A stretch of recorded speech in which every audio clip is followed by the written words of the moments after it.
The Los Angeles Rams rebounded with a big game against the Jacksonville Jaguars. What went right? What went wrong for the Rams in this game? And where do they go from here? Find out on this episode of the Locked On Rams podcast. You are Locked On Rams, your daily Los Angeles Rams podcast. Part of the Locked On Podcast Network, your team every day.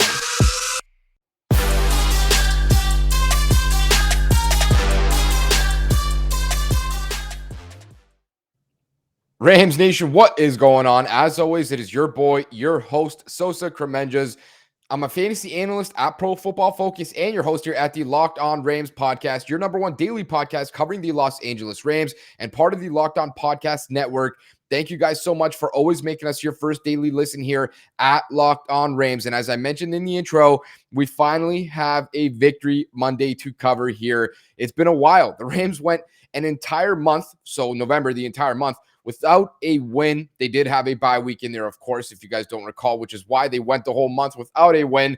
But we're finally back. They started December the right way, and we all expected a win over the Jaguars, and it was maybe a little bit costly for the Rams here. They won 37-7. I mean, they absolutely dominated this game, but there are some injuries that we have to kind of discuss here, as well as some other cool stuff. I want to dive into who played well, who didn't play well. What do the Rams look like after, 3 horrible weeks of football? What did they do differently? And there was a lot to discuss here. So we'll begin first with the injuries, and they both actually happen to be on the offensive side of the ball and both on the offensive line. Center Brian Allen, I think he was knocked out in the first drive of the game, maybe in the first play or two.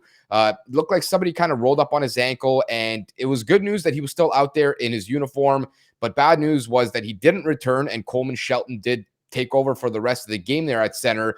And not just that, but the Rams suffered another injury on that offensive line. And I think it was also in the first quarter. Right guard David Edwards was knocked out for a little bit, and the Rams brought in Bobby Evans to replace him. But the good news for Edwards was he got back into the game, and he actually ended up playing the rest of the game. So maybe not the worst news on either guy. It doesn't seem like they're really going to be missing too much time, if any at all. So that's obviously good news. You don't want to be losing your offensive lineman, especially when the Rams went into this game with Rob Havenstein already banged up. That could be a concern, but it's something we're going to look out for in the next few days on these injury reports. We'll see ultimately if anything changes. But going into what worked for the Rams in this game, and we'll start with the offensive side of the ball, things really looked a lot cleaner, right? And I think this was kind of the thing that we discussed on this podcast all week was they just needed a get-right game. Brad talked about it so many times on our podcast last week. And not just that, but they needed to really start to build that momentum to where you can start to play free and not be so much in your head. We've seen it again with Matthew Stafford. In the first quarter,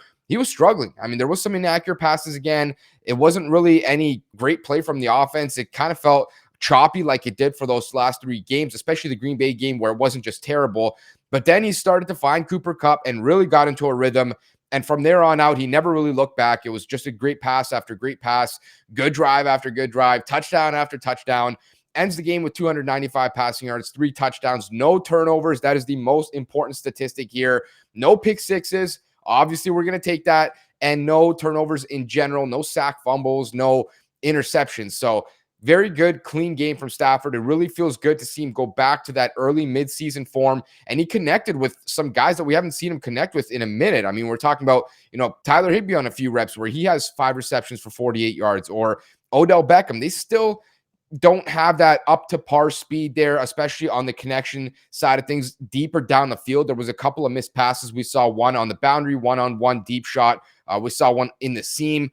They're still not there, and we don't expect them to be, but Odell caught 2 passes for 28 yards and a nice fade touchdown. Looked like prime Odell there, man, when he climbed the ladder, got his hands on the ball, got both hands on the ball, and brought it down. I mean, it was tremendous. And, of course, Cooper Kupp. We've talked about this guy all season.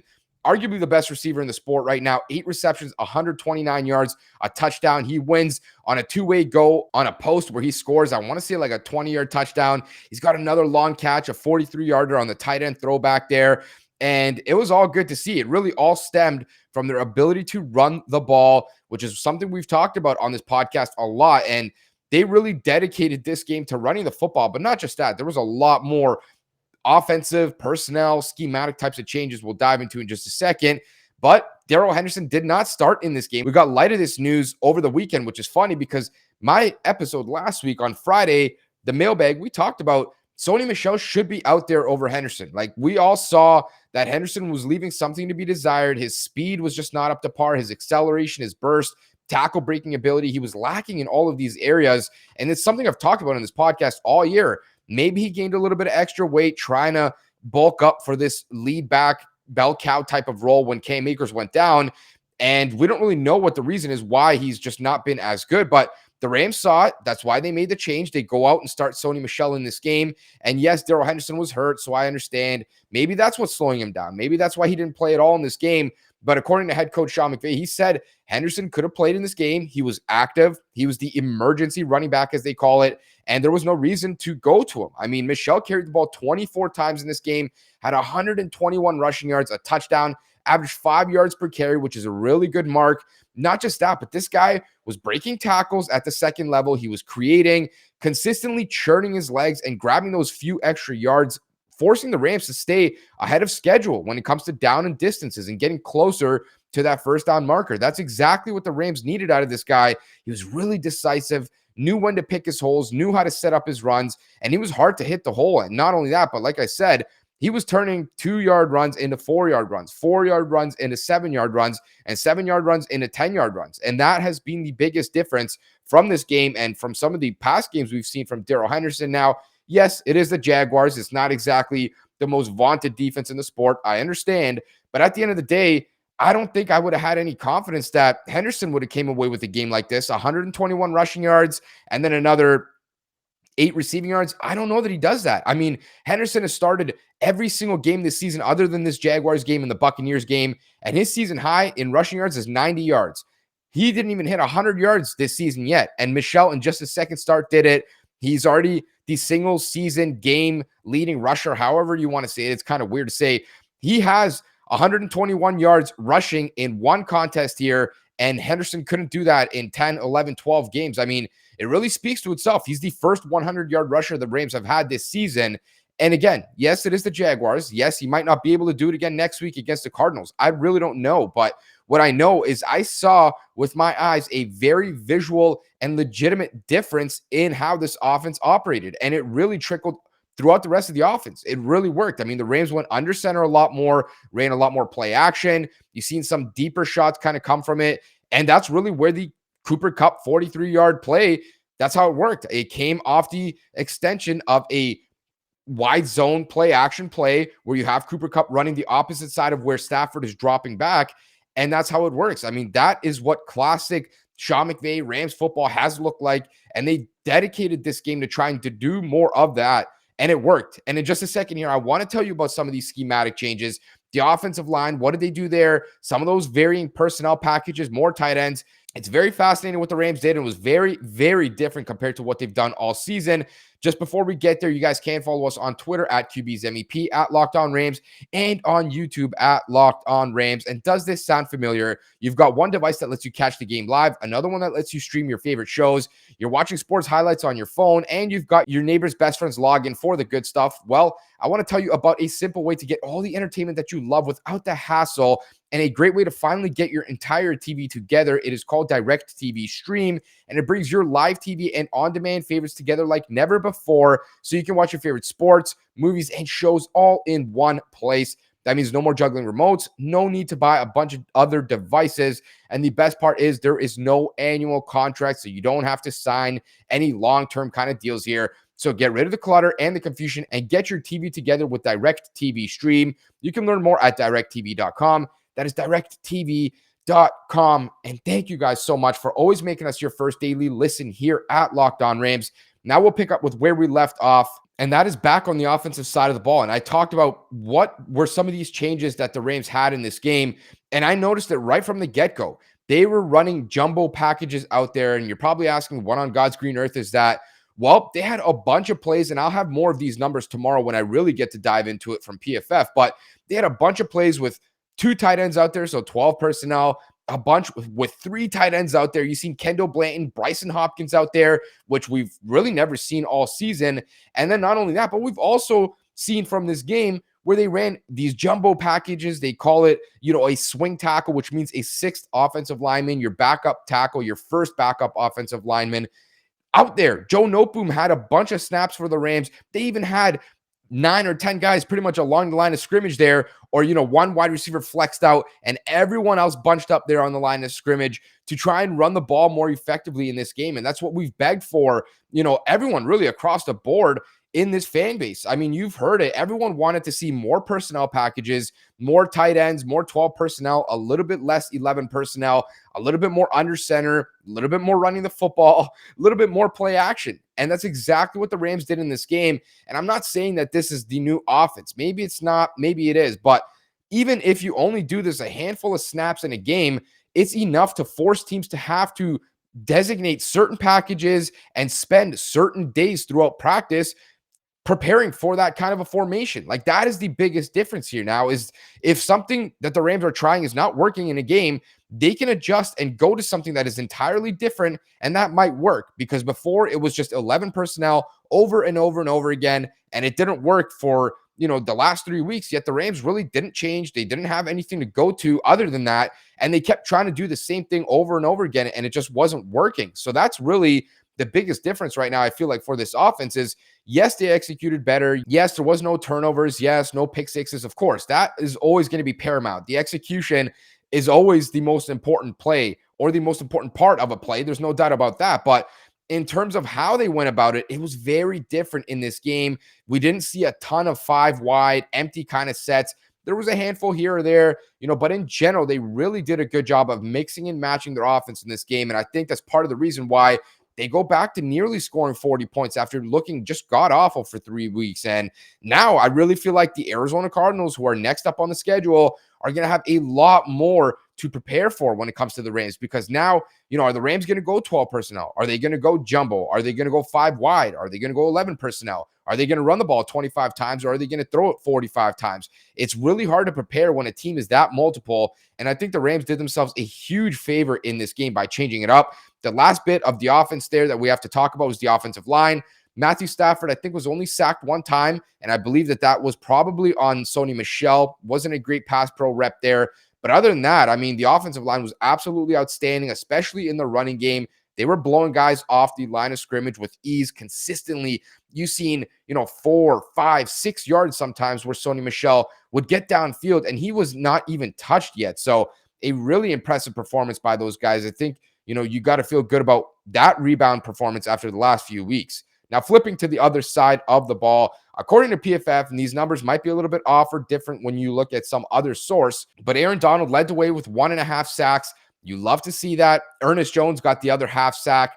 He's been playing outstanding as well. Those are like the biggest plays, I guess you can call it. There was really no interceptions. It was a close one by Jordan Fuller. He nearly got one. Ernest Jones got his hands on one. There was a few near interceptions, but no actual turnovers there for the Rams. And they did have a forced fumble, which was recovered by Taylor Rapp.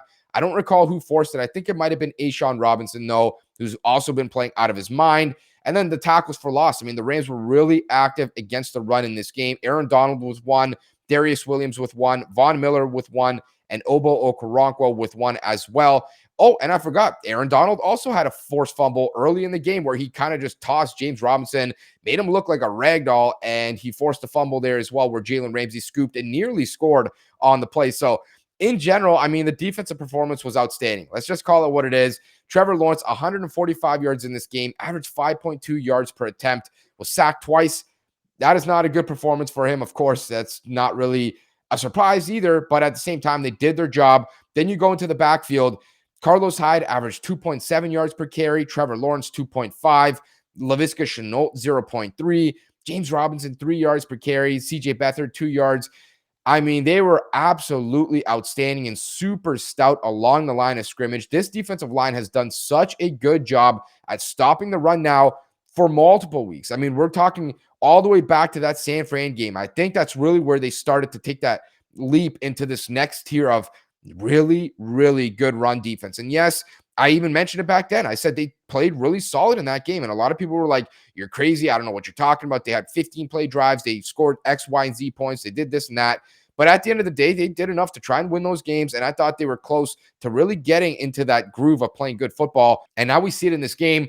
They really stepped up. Again, it is the Jaguars. I understand it's not the biggest barometer here. We're not talking about a potential Super Bowl contender. No, that's not what they are. But they took care of business. I mean, the Jags had one really good drive where I think it was 12 or 13 or 14 plays, something like that. They scored a touchdown. But at the end of the day, the Rams helped them out there. I mean, Jalen Ramsey gets a 15-yard penalty for a taunting call, which was kind of weak. I mean, I guess you can't stand over an offensive player like that, but really, really weak call, in my opinion. And then on that same drive, Darius Williams gets a holding call, which wasn't even a holding call, in my opinion.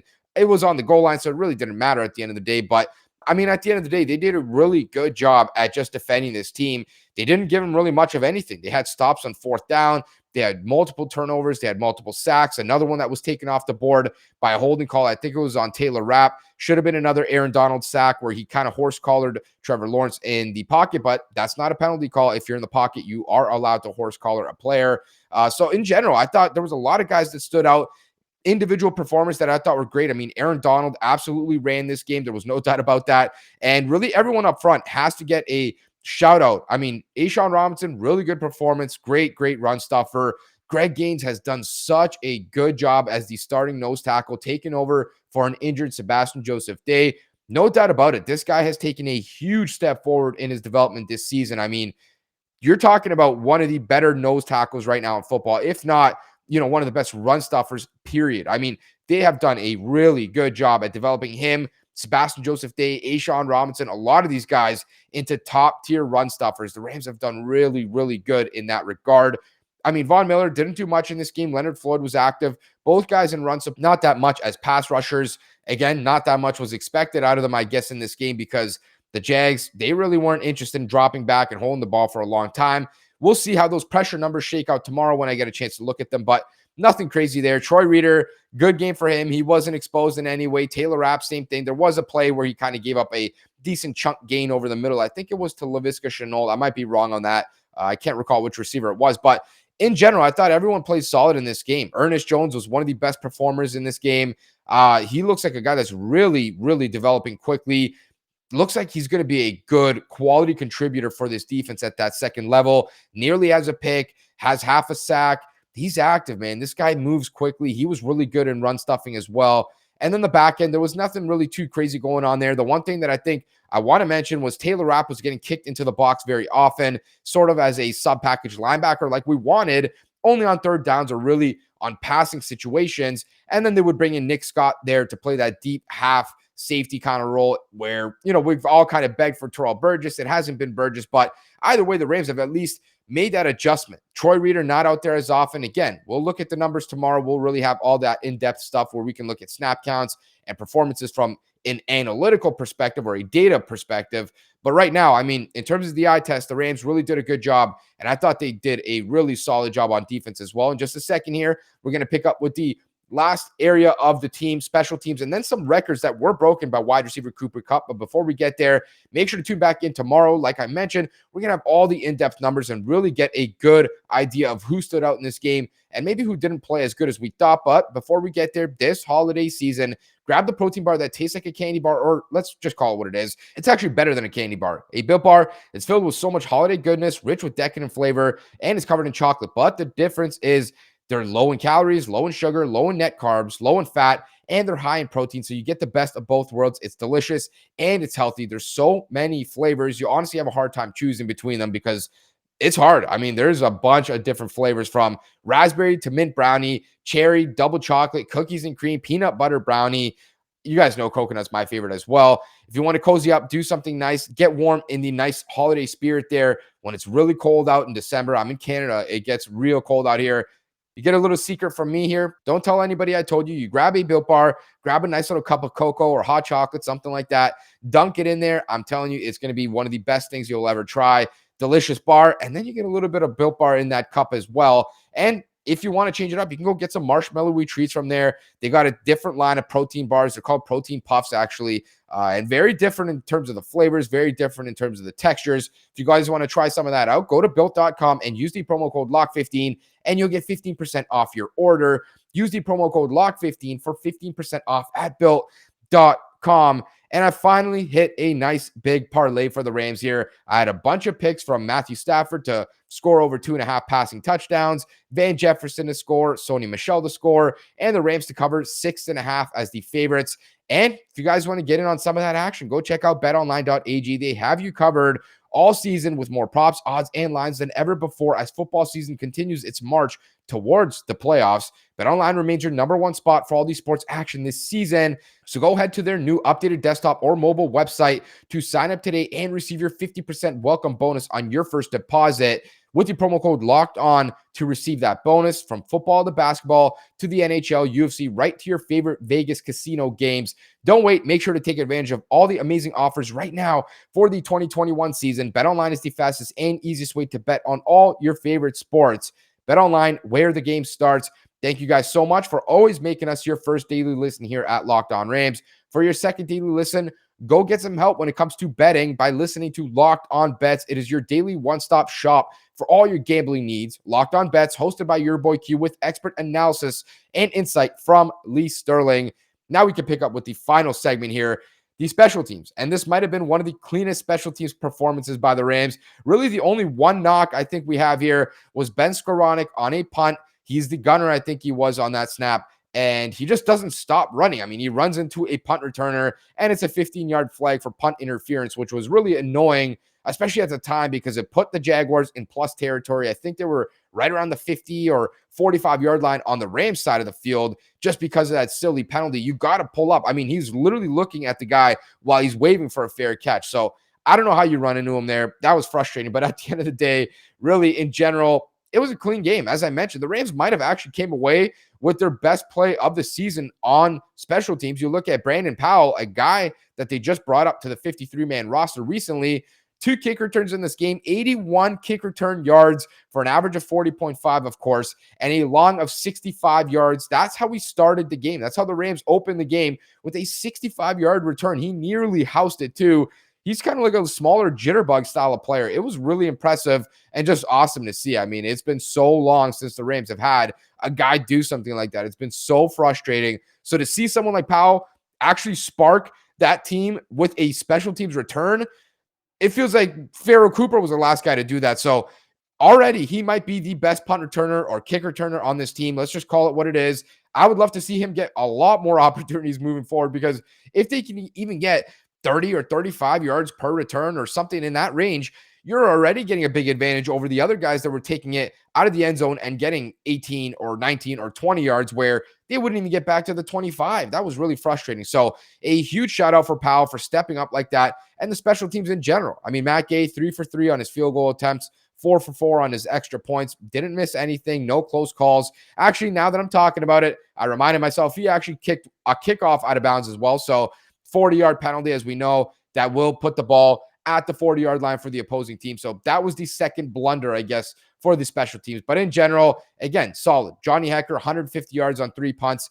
Can't complain there. The last thing really we have to discuss here was some of those records I mentioned. Cooper Kupp continues to do it, man. This guy's special. He finally scored his first touchdown I've seen since week 8, somebody said, which seems like it's been forever. I mean, that's crazy to think that this guy was scoring so many touchdowns early in the season and then went that long of a stretch without scoring. But he's back. He scored a touchdown in this game. He looked unstoppable again, especially in that second half where he just literally looked unguardable. I mean, it didn't matter who they put on him or how good they were in coverage. I mean, he was pulling it in regardless. Now, 2 things that we have to mention. He's the first player in franchise history with 11 games with 90-plus receiving yards in a season. He hopped Torrey Holt, who I think did it in 2003 or something like that. I think he did it twice, actually. I can't remember what the graphic said, but he had 10 games with 90-plus receiving yards in a season, and Cooper Kupp already has 11, which is awesome. So he might be able to do it another 2, 3, 4 times. Who knows? Or maybe every game for the rest of this season. Ideally, that would be what we want to see. The other record that he sets, I think he's the first player for this team or this season or something like that. I got to check this statistic again. 8 games straight with 7+ catches, which, I mean, it just really speaks to how consistent this guy has been all season. He's been so good, and finally it felt so good to see him not only win or not only do well, let's call it, but in a win. It feels different when you get 90 yards and you're getting blown out and 72 of them came in garbage time versus when you have 8 receptions on 10 targets for 129 yards and a touchdown, a long of 43. that one hits different when you win the football game. Now, as we know, the Rams win this game 37-7. It feels good to finally get back in the win column. A lot of people DM me, message me saying, oh, I can't wait to listen to a positive Sosa. And I'm like, man, I can't wait to record a positive episode because it's been a long time. As we mentioned, they went the entire month of November without winning a football game. And I get it. It's the Jaguars. We're not going to suddenly start talking like, yeah, the Rams are the Super Bowl favorite again, this or that. But you start to build that momentum this week, right? We talked about how you have to win this football game and then let some of this win and performance carry over into the next one. Because at the end of the day, everyone here is a human. There's a human aspect to playing sports. And I think momentum is a real thing. A lot of people don't. But you look at Matthew Stafford in that first quarter, he wasn't really comfortable. He was still throwing guys, even Tyler Higbee on an out route, he's throwing it to his back shoulder, not leading him. And you see it happen again with Cooper Kupp. You see it happen, with Odell Beckham where they can't connect. You see it here or there. But when he starts to get going, he starts to find Cooper Kupp where he's most comfortable in that second half. He never looks back. All of a sudden, he's throwing more accurate passes to Odell on a fade route, or he's throwing more accurate passes to Van Jefferson, who might have a drop here or there, or Tyler Higbee. It really starts to avalanche either into something bad or into something good. And right now, the Rams are coming off a 30-point victory. They finally won a football game again. They won really decidedly, of course. They played great. The offense played great. The defense played great. Special teams probably had their best game of the season, maybe, or if not, it was definitely close to being up there. And now you could take this performance and let it steamroll into the next one. And I think it's going to be a lot more fun now, just because we know the Rams are 8-4, still a lot of space to cover to try and get back to the Cardinals for that division lead. It's maybe a little bit out of reach right now, but if the Rams can win this game, I think everything's back on the table. So we'll see in just about a week if the Rams can ultimately pull that off. Before we get there, though, they did a good job changing up this game plan, giving the Cardinals more to prepare for. And now we might be looking at Sony Michel RB1 season. We talked about it a lot on this podcast. I mentioned it weeks ago. I think it was week 2 or week 3, somewhere around there. Darrell Henderson never looked right this season. And I think the Rams have sort of unlocked something right now. Not to say that Sony Michel is Barry Sanders, because he's not. He still doesn't bring everything to the table either. But if you want, 2, 3, 4-yard gains that can turn into a little bit more of churning those legs, dragging defenders, a little bit more creating at the second level, the Rams might have found that guy in Sony Michel. So shout out to everyone who's been in the comments saying, we need Michel, we need more running. It worked for the Rams this week. In just a few days, we'll get to finally start to discuss the Rams and the Cardinals, break down that matchup, and see what the Rams should do in that one. But before we get there, make sure to tune back in tomorrow for our deep dive episode here, where we break down the numbers of how everyone performed for the Rams and the Jags. As always, you guys can follow us on Twitter at QB's MEP, at Locked On Rams, and on YouTube at Locked On Rams. And please subscribe or follow to get our latest episodes, content, breaking news, and a whole lot more.